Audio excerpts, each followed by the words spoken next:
الحمد لله رب العالمين والصلاة والسلام على سيد المرسلين اما بعد فاعوذ بالله من الشیطان الرجیم بسم اللہ الرحمن الرحیم۔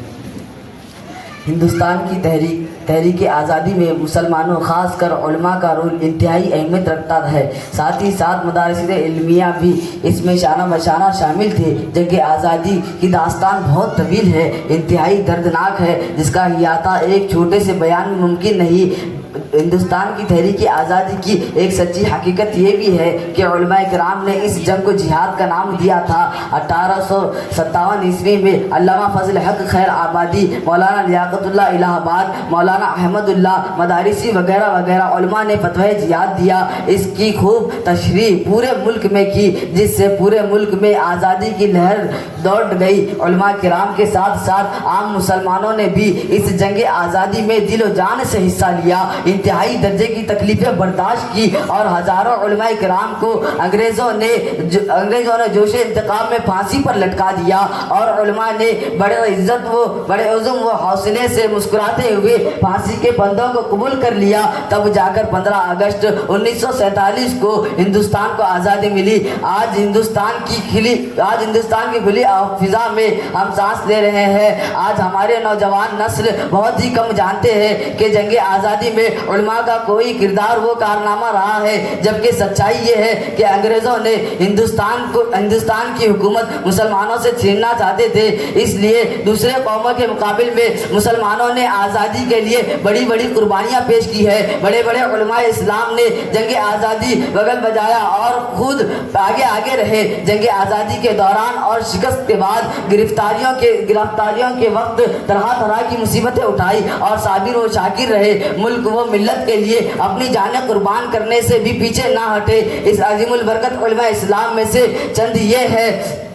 علامہ فضل حق خیر آبادی نے 1857 کی تحریک میں نمایاں حصہ لیا۔ مسلمانوں کو عزت و آبرومندہ زندگانی بسر کرنے کے لیے ایک باقاعدہ جہاد کا فتویٰ تیار کیا، جگہ جگہ دورے کیے اور دلی پہنچ گئے۔ مولانا فضل حق کے مشورے سے صرف لال قلعہ کی پوشیدہ مجلسوں تک محدود نہ تھے، بلکہ جزل بخت خان سے ملے مشورے ہوئے۔ آخر میں بعد نماز جمعہ دہلی کی جامع مسجد میں علماء و عوام کی کثیر تعداد کے سامنے زبردست تقریر کی اور فتویٰ پیش کیا۔ گرفتار ہوئے، مقدمہ چلا، انگریزوں کے سامنے پیش کیا گیا۔ جس مرتبہ نے عدالت میں مولانا پر اعتراض پیش کیا تھا، آپ کی علمی ہیبت سے لرزا گیا اور کہنے لگا یہ وہ شخص نہیں ہے جس نے فتوی جہاد پر دستخط کیا ہے۔ علامہ نے کہا مخبر جو بیان پہلے دے چکا ہے وہی صحیح ہے، اب میری صورت دیکھ کر مرعوب ہو گیا اور جھوٹ بول رہا ہے۔ سن، جہاں فتویٰ میں نے دیا تھا میں اب بھی اپنے فتوی پر قائم ہوں، اور اسی سلسلے میں اپنے فیصلے سے بال برابر بھی انحراف نہیں کیا۔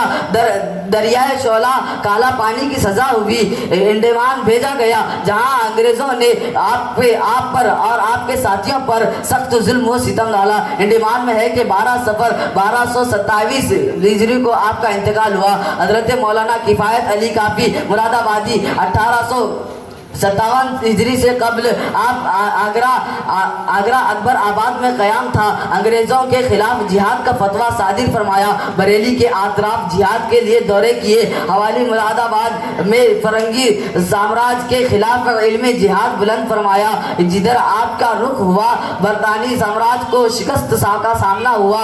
سلطان بہادر شاہ ظفر نے آپ کو دہلی بلایا اور جہاد کے لیے مشورے کیے۔ مولانا نجف البخت خان، شیخ افضل صدیقی، شیخ بشارت علی خان، مولانا سبحان علی، نواب مجدین، مولانا شاہ احمد اللہ مدارسی کی معیت سے مختلف معاذروں پر انگریزوں کو شکستیں دی۔ رامپور مراد آباد کے اکثر معارکے سر گئے۔ بالآخر انگریزوں نے 6 رمضان 6 رمضان 1274 ہجری 30 اپریل 1828 کو اپنے پنڈو کال فخر الدین اور دیگر دغا بازوں کی سازش کے ذریعے گرفتار کر کے مراد آباد جیل سے متصل بر سر عام تختے دار پر لٹکا دیا۔ پھانسی کے وقت مولانا نے کیا شعر کہا، کوئی گل باقی رہے گا نہ چمن رہ جائے گا، پر رسول اللہ کا دین حسن رہ جائے گا۔ ہم سفر باغ میں ہے کوئی دم کے چہجے، بلبل اڑ جائیں گی، سونا چمن باقی رہ جائے گا۔ اتنی وہ کم خواب کی پوشاک پر ناز نہ ہو، اس تنے بے جان پر خالی کفن رہ جائے گا۔